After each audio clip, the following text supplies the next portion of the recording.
जय हिंद दोस्तों, एक बार फिर से आपका स्वागत है संस्कृत साहित्य में। संस्कृत साहित्य में हम आज देख रहे हैं इग्नू का पाठ्यक्रम एमए से संस्कृत, जिसका कोर्स कोड है MSK 001।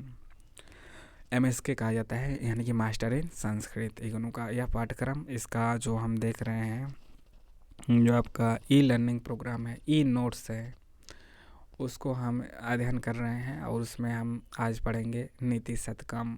यह क्या है? खंड एक का इकाई दो, खंड एक का इकाई दो खंड काव्य के नाम से है।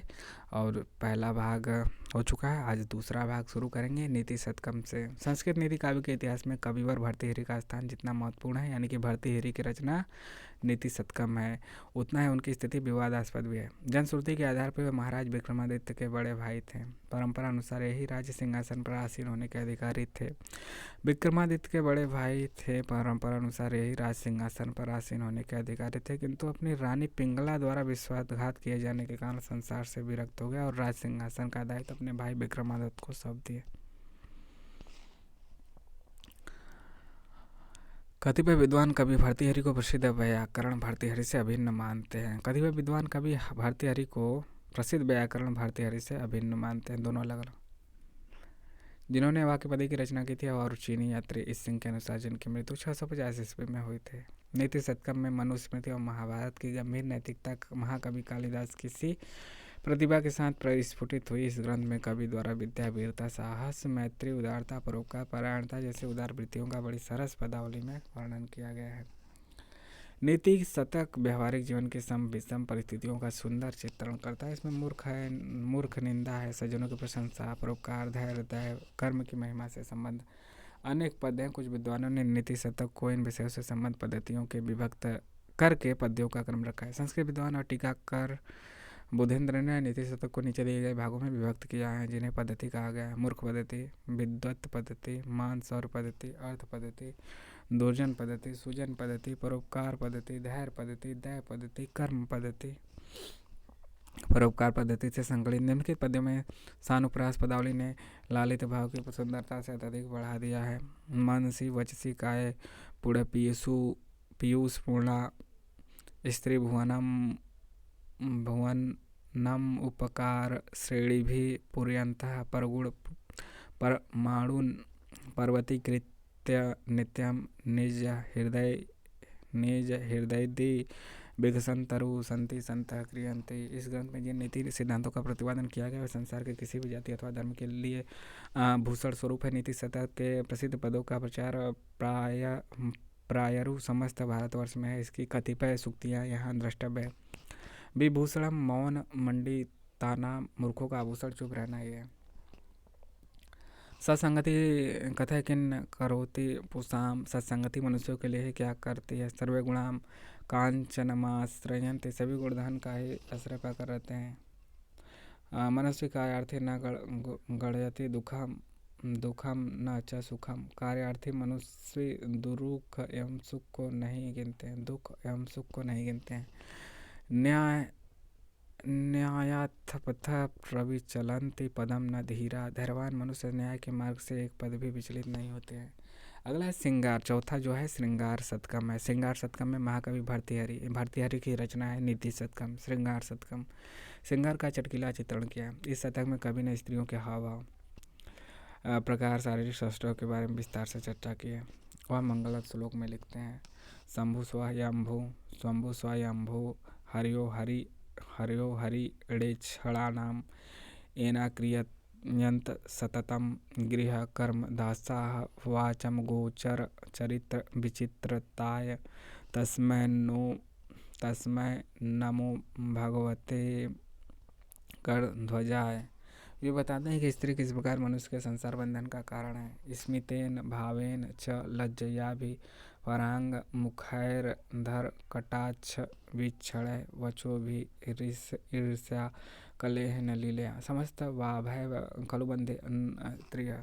इसमें स्त्री प्रशंसा, संभोग, वर्णन, कामनी ग्रहणा, सुविरक्त तथा दुर्विरक्त पद्धति तथा ऋतु वर्णन इत्यादि विषय विस्तार के साथ निरूप होता है। स्त्री पुरुष पर प्रभावशाली श्रृंगार एवं स्त्रियों के हाव भाव का विस्तृत वर्णन किया गया।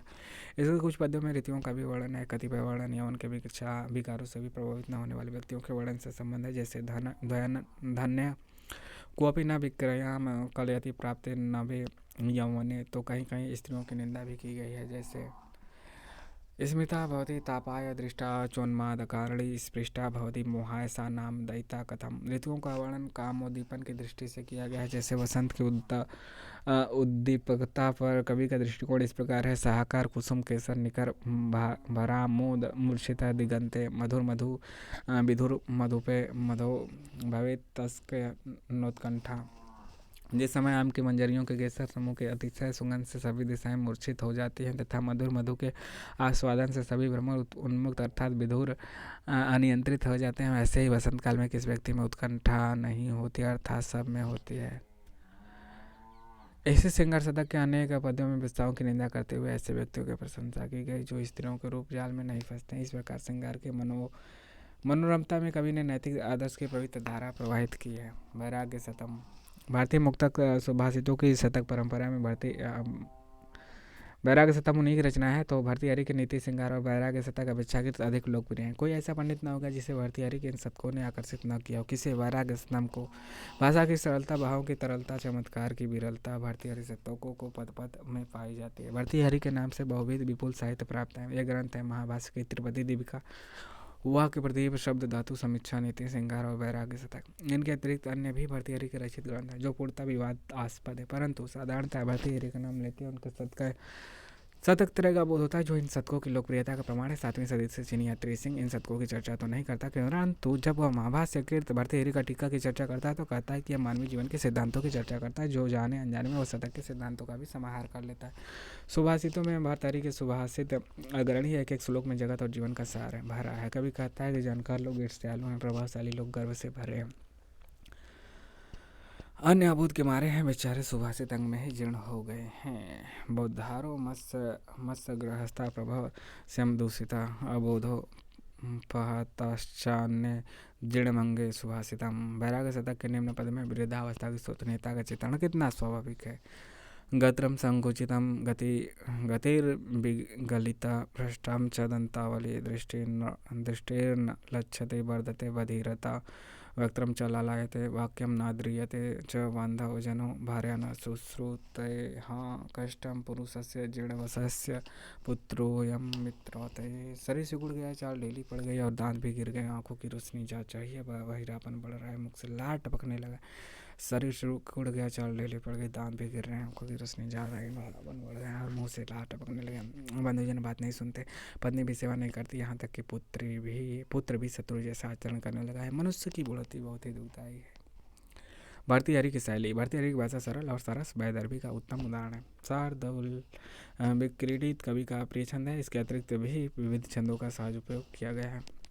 अलंकार स्वाभाविक रूप से उसमें आ गए हैं। भाषा और अलंकारों की स्वाभाविकता तथा विचारों की सटीक सहज अभिव्यक्ति के कारण भर्तृहरि विक्रमादित्य के आरंभ के युग में सरलता से पहुंच जाते हैं।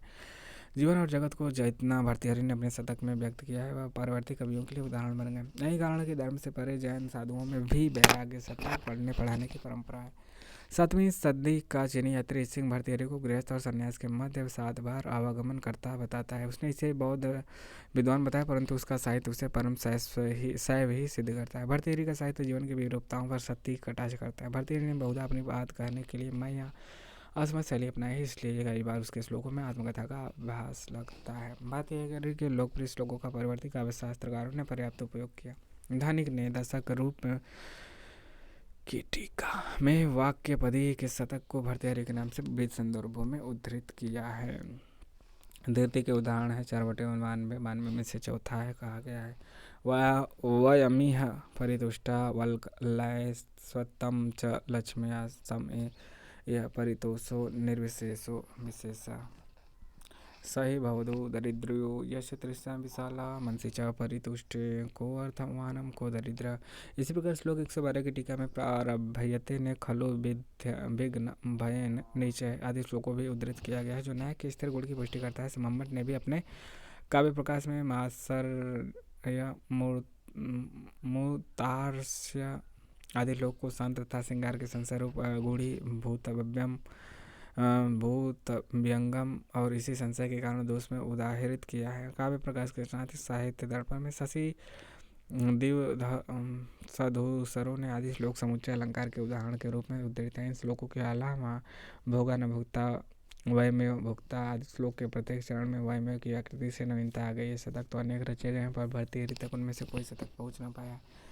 अमरूक शतकम क्या है? अमरूक शतकम अमरूक संस्कृत गीति काव्य परंपरा में कालिदास के पश्चात सर्वाधिक स्प्रेहणी कवि है। मुक्तक काव्य परंपरा में श्रृंगार और प्रेम के कवि के रूप में उन्होंने अनन्य सामान्य प्रशंसा तथा प्रसिद्धि पाई। डी कौशाम्बी जी जैसे विद्वान तो अमरूक नामक किसी कवि के अस्तित्व पर ही प्रश्नचिन्ह लगाते हैं, पर कौशाम्बी ने इसे तथ्य को अनदेखा कर दिया और विद्याधर के बहुत पहले आनंदवर्धन जैसे संस्कृत काव्य शास्त्र के महान आचार्य की दृष्टि में अमरूक मुक्तक कवि के रूप में प्रतिष्ठित आते हैं। न अमरूक के अस्तित्व को अस्वीकार किया जा सकता है, न अमरूक शतक के संदर्भ में उनके कर्तृत्व को।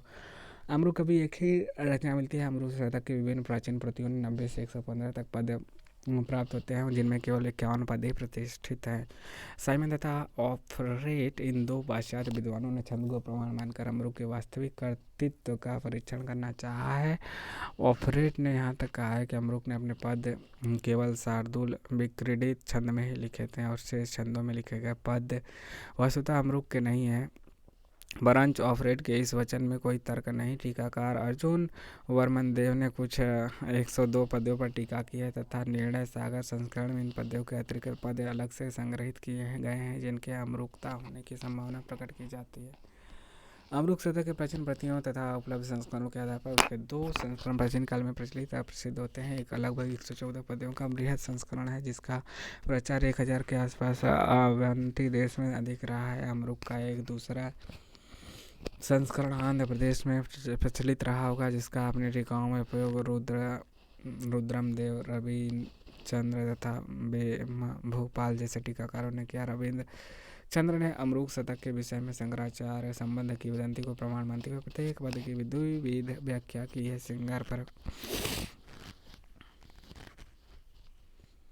बैराग पर भोपाल आदि टीकाकारों ने अमरूक के काव्य को कामसूत्र या नायिका लक्षणों के उदाहरण के रूप में प्रस्तुत किया। वस्तुतः अमरूक का रसावैसधम सौंदर्य निधानम काव्य किसी शास्त्र को सामने रखकर उसके काव्यात्मक टीका में नहीं रचा गया है। वो तो जीवन के सहज अनुभव से उपजा है। अमरूक प्रणय जीवन के कुशल चित्ते रहे। उनके सारे मुक्तकों का मूल विषय दाम्पत्य कहा जा सकता है। दंपति के जीवन में भावनात्मक स्तर पर उठते घात प्रत्याघात, प्रणय के अपूर्व उल्लास, मान संबंधों में बिखराव या विघटन और उपालंब की स्थितियों को उन्होंने गहरी मनोवैज्ञानिक दृष्टि के साथ अंतरंग चित्र उकेरे हैं। वे दंपति के भी संबंध में आते उतार चढ़ाव की बाहरी पड़ताल करते हुए भारतीय गृहस्थ जीवन और दाम्पत्य की अखंड मंगलिकता का दिग्दर्शन कराते हैं। दीर्घावंदन मालिका विरचिता दृष्टा नयन व्यारे पुष्पाणाम प्रकर इसमें तेन रचितो न कुंद जाप्यादि भी तथा स्वेदमुचा पयोधन मरीणाधोन कुंभामस स्वरे विरेवा वह प्रिय सस्य विशस्तव्या कृतम मंगलम। प्रोसित वर्तिका का पति परदेश से लौट आया है। वह बावली इतनी परीक्षा के बाद उसे आया देख हड़बड़ी में कोई मंगल नहीं रच पाती, तो उसे नहीं पता कि मांगलिक उपकरणों के टिमटाम के बिना ही उसने सहज रूप से स्वतः कितना उत्तम मंगल उपस्थित कर दिया है। अपनी दृष्टि के वितान से उसने बंधनवार खींच दी। कमल नहीं हुए तो क्या, उसने अपनी मुस्कानों से ही फूल बिखेर दिया। कुंद और जाति के फूल भले न हो, पसीने से तरबतर अपने पयोधरों से उसने प्रिय को अर्घ दिया। उसका अर्थ है ऊपर जो पढ़ा हमने, मंगल कलश से नहीं। इस प्रकार प्रिय के प्रवेश करते समय उसने अपने आप को अवयवों से सारी मांगलिक सामग्री प्रस्तुत कर दी। समझ रहे हैं ना। अमरूक की शैली, अमरूक प्रेम की विवलता और अनन्यता के अनन्य मतलब क्या होता है? उसके जैसा अन्य कोई नहीं, अनन्य अन्य कोई नहीं। चित्रण में अनन्य ही है। आकांक्षाएं और बावली हरकतें हमें भावनाओं की गहराई में उतारती चलती हैं। प्रेमिका मन और देह तर्क से परिलक्षित नहीं होता। देशांतरिता सतैश्च सरिता मुर्वी भृतां कानने यरत्नेनापि न याति लोचनं पदं कान्तेति जह्नुनमपि उद्रगीवश्चरणार्धं वसुधा प्रोमन्मृज्य सहस्रे दृशो तमसां पथिकस्तस्थापि किमपि ध्यानं पुनर्वीक्षते।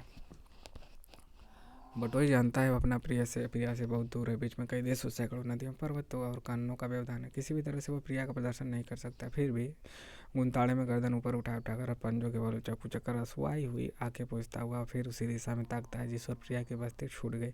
अमरू की बदावली भाषा और मुहावरे उनकी भावाभिव्यक्ति में सहज रूप से समवेत होकर निकलते हैं। अमरू को उन प्रतिभाशाली कवियों में से जिनकी रचना में वस्तु और रूप के बीच कहीं फाक दिखाई ही नहीं देती। अमरुक को एक एक शब्द से ही नहीं, शब्द के खंड खंड प्रत्यय से भी बहुत कुछ वह कहे जाने की क्षमता पर पुराने आचार्यों ने विचार किया। काव्य प्रकाशकार ने प्रकृति प्रत्यय आदि की व्यंजकता दिखाने के लिए अमरुक का यह पद्य उद्धृत किया है। लिखन्नास्ते भूमिं बहिर्वनतः प्राणदयिते निरहारा सख्यस्तरुदितो क्षुण्णनया परित्यक्तं सर्व हसितपठितं पञ्जरसुकायस्तवावस्थाचेयं विसृज कठिने मधुना। यहाँ लिखन्नास्ते में लिख धातु में सत्री प्रत्यय तथा रास्ते क्रिया का प्रयोग सूचित करता है कि प्रियतम बड़ी देर से बाहर बैठा है और जब तक नयिका का मन नहीं जाएगी यूं ही बैठी रहेगी। भूमि पर लिख रहा है यह बताने के लिए भूमौ या सप्तमी विभक्ति का प्रयोग न कर द्वितीयांत का प्रयोग किया है। भूमौ नायक के अस्त व्यस्त दशा का प्रकट करने वाला है। कुल मिलाकर महाकवि अमरूक संस्कृत कवियों में मुक्तक की कसौटी पर कदाचित सबसे अधिक खरे उतरते हैं। गीत गोविंद को देख लें। गीत गोविंद जयदेव संस्कृत साहित्य में सुप्रसिद्ध हैं। संस्कृत साहित्य में जयदेव नाम के अनेक कवि हुए। उन कवियों में से दो सर्वाधिक प्रसिद्ध हैं। एक प्रसन्न राघव और चंद्रालोक के कर्ता जयदेव, द्वितीय गीत गोविंदकार जयदेव। गीत गोविंदकार जयदेव बंगाल के राजा लक्ष्मण सेन की राज्यसभा के अनर्घ्य रत्न थे। बंगाल के राजा लक्ष्मण सेन। अतः विद्वानों ने जयदेव का समय 1100 ईस्वी के लगभग माना है। संस्कृत साहित्य के इतिहास में ग्रंथों से पता चलता है कि इनका जन्म बंगाल के केंदी बिल्व केंदुली जी बिल्ला बीरभूम में हुआ था। लेकिन यह विषय इतनी सरलता के साथ समाप्त नहीं हो, क्योंकि उड़ीसा के विद्वान एवं कुछ विद्वान दावा करते हैं कि कवि जयदेव उड़ीसा के केंदु बिल्व नामक ग्राम में, जो कि भुवनेश्वर के निकट में उपस्थित है, जयदेव का जन्म हुआ। इनके पिता का नाम भोजदेव और माता का नाम रामा देवी था या राधा देवी। उनका विवाह पद्मावती नाम की दक्षिण कन्या से हुआ और उनकी प्रेरणा से जयदेव कवि बन गए। लिखते हैं पद्मावती चारण चक्रवर्ती। जयदेव का संपूर्ण जीवन भगवान श्री कृष्ण की भक्ति में तल्लीन था। गीत गोविंद संस्कृत भाषा का श्रेष्ठ कृति काव्य, यह सर्वथा मौलिक कृति है। पाश्चात्य विद्वानों ने इसे भिन्न भिन्न काव्य विधा के अंतर्गत रखने का प्रयास किया। विलियम जोन्स इसे ग्रामीण नाट्य, पिछले इसे संगीत रूपक तथा फॉन्स श्रोएडर इसे परिष्कृत यात्रा कहना पसंद करते हैं। वर्ण विषय क्या वस्तुतः गीत गोविंद गिरी काव्य का मुकुट मणि है। इसमें 12 सर्ग हैं जो पुनः प्रबंधों कुल 24 प्रबंध में विभक्त है। इसमें मुख्य प्रतिपाद्य श्री कृष्ण एवं राधा का प्रेम है। इसमें प्रत्येक सर्ग गीतों से युक्त तथा सर्ग की कथा के सूत्र को निर्देश करने वाले वर्णनात्मक पद्य भी दिए गए हैं। यह काव्य ताल लय से समन्वित है तथा इसमें गीता पूर्णता मात्र है। जयदेव ने लिखा है, यदि हरि स्मरण मन में रमता हो या फिर विलास कथा के प्रति कुतूहल हो तो आमस्मिक एवं वैहिक दोनों दृष्टियों से गीत गोविंद की कोमल कांत पदावली सुखद है। लौंग लता परिशीलन कोमल मलय समीरे मधुकर निकर करम्बित कोकिला खोजित कुंचन कुटीरे। अपनी कविता की कमनीयता पर कवि को स्वाभिमान है। और पहले देख लेते हैं गीत गोविंद की शैली क्या है।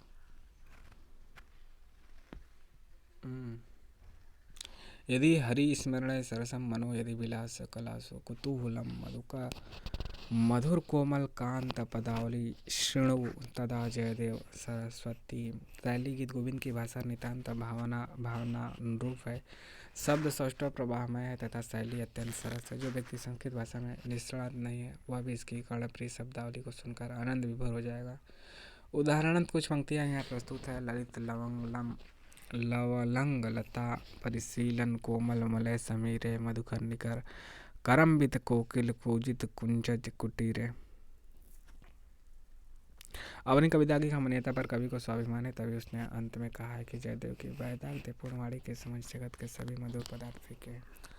साध्वी माधवी की चिंता न भवती बहुत असर करे कर्क सासी के त्वाम अमृतम मृतमसि क्षीर नीर रसस्ते माकंद क्रंद कंतारधर न तुलाम गच्छ यशंति भावम यावत् श्रृंगार सारम शुभमीव जयदेवस्य वैदग्ध्य वाचम। शब्द और अर्थ दोनों की कोमलता जयदेव की कविता की विशिष्टता है। शास्त्रीय दृष्टि से पांचाली रीति और मधुर गुण का उत्कृष्ट निवास इसमें हुआ है। आप सारांश देखते हैं, उसके बाद यह हमारा खंड काव्य इकाई 2 समाप्त होगा। इकाई 2, हाँ हाँ। आप जानते हैं कि जीवन की किसी घटना विशेष को लेकर लिखा गया खंड काव्य शब्द से ही स्पष्ट होता है, इसमें मानव जीवन की किसी एक घटना की प्रधानता रहती है। प्रधानात्मकता महाकाव्य एवं खंड काव्य दोनों में ही रहती है, परंतु खंड काव्य की कथा सूत्र में जीवन की अनेक रूपता नहीं होती, इसलिए इसका कथानक कहानी की बात ही शीघ्रतापूर्वक अंत की ओर जाता है। देखिए अंत हम जल्दी से आ गए। खंड काव्य में केवल एक ही प्रमुख कथा रहती है, प्रासंगिक कथाओं को इसमें स्थान नहीं मिलने पाता है। किसी भाषा या फिर उपभाषा में सर्गबद्ध में एक कथा का निरूपक ऐसा पद्यात्मक ग्रंथ जिसमें सभी संधियां न हो, वह खंड काव्य है। वह महाकाव्य के केवल एक अंश का ही अनुसरण करता है। तदनुसार हिंदी के कतिपय आचार्य खंड काव्य ऐसे काव्य को मानते हैं महाकाव्य का एक भाग खंड काव्य, जिसकी रचना हो महाकाव्य के ढंग पर की गई हो और उसमें समग्र जीवन न ग्रहण कर केवल उसका खंड विशेष ही ग्रहण किया गया। इस गाय में आपने महाकवि कालिदास विरचित ऋतुसंहार और मेघदूत, कालिदास विरचित ऋतुसंहार और मेघदूत, भर्तृहरि विरचित नीति शतकम, वैराग्य शतकम और श्रृंगार शतकम, अमरूक कवि द्वारा प्रणीत अमरूक शतक, जयदेव के प्रणीत गीत गोविंद के वर्ण विषय और शैलीगत वैशिष्ट का भी विस्तृत अध्ययन किया। उपयोगी पुस्तकें यहाँ पे आप देख सकते हैं, यहीं इग्नू का पढ़ लीजिए, यहीं बहुत है। मतलब आगे पढ़ सकते हैं अधिक जानकारी के लिए, यहाँ पे है ना। अभ्यास प्रश्न के लिए खंड काव्य के स्वरूप पर प्रकाश डालिए, मेघदूत के प्रतिपाद्य विषय पर टिप्पणी कीजिए, अमरूक शतक के शैलीगत वैशिष्ट पर प्रकाश डालिए। तो यहाँ से आप कर सकते हैं। अगली इकाई 3 हम देखेंगे अगले भाग में। आपको यह कैसा लग रहा है ज़रूर कमेंट करके बताइएगा। अच्छा लग रहा हो तो लाइक शेयर सब्सक्राइब करना भी ना भूलिए। चलिए मिलते हैं अगले भाग में इकाई 3 के साथ, जिसका शीर्षक है कथा साहित्यम ऐतिहासिक काव्य। कथा साहित्यम ऐतिहासिक काव्य। जय हिंद, जय भारत।